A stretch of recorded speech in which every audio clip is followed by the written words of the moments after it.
Փարաքարում 3 ընտանիք լքել է տունը, ոստիկանական ուժերը կենտրոնացրել։ Սեպտեմբերի 23-ի կեսգիշերին Փարաքար համայնքում տեղի ունեցած ողբերգական միջադեպը շարունակում է լարված պահել իրավիճակը։ Հիշեցնենք, որ կրակոցների հետևանքով սպանվեցին համայնքի ղեկավար Վալոդիա Գրիգորյանը եւ ոստիկանության օպերլիազոր Կարեն Աբրահամյանը։ Ժողովուրդ օրաթերթի լրագրողը 3 այցելել էր Փարաքար եւ արձանագրել, որ համայնքի բոլոր փողոցներում ուժեղացված ծառայություն են իրականացնում ոստիկանության ներկայացուցիչները։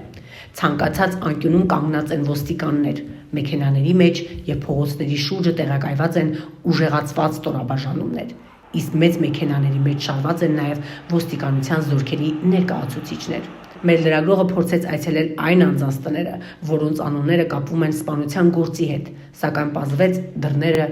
փակված են։ Մերձավանցիները փոխանցեցին, որ Նարեկ Օհանյանի, Գևորգ Հարությունյանի եւ Մհեր Ախտոյանի ընտանիքների անդամներին գյուղից հեռացրել են եւ այս պահին նրանց բայց հսկվում են ոստիկանության կողմից։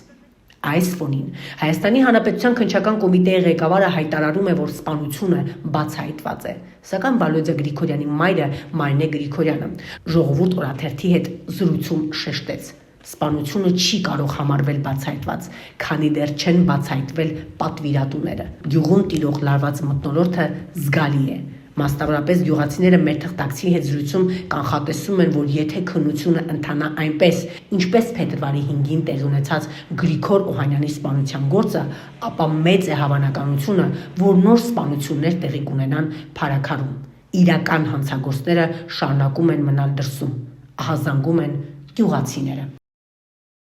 Հավելենք, որ տարակուսելի է, թե ինչու քննչական ծառայությունը դեպքից 8 օր անց դեռ տուժածի որևէ հարազատի չի հրավիրել քննության, թե ով կամ ինչու էր ուզում սպանել Վալոդիա Գրիգորյանին։ Սպանությունը համարում են բացահայտված առանց տուժողների հետ խոսելու։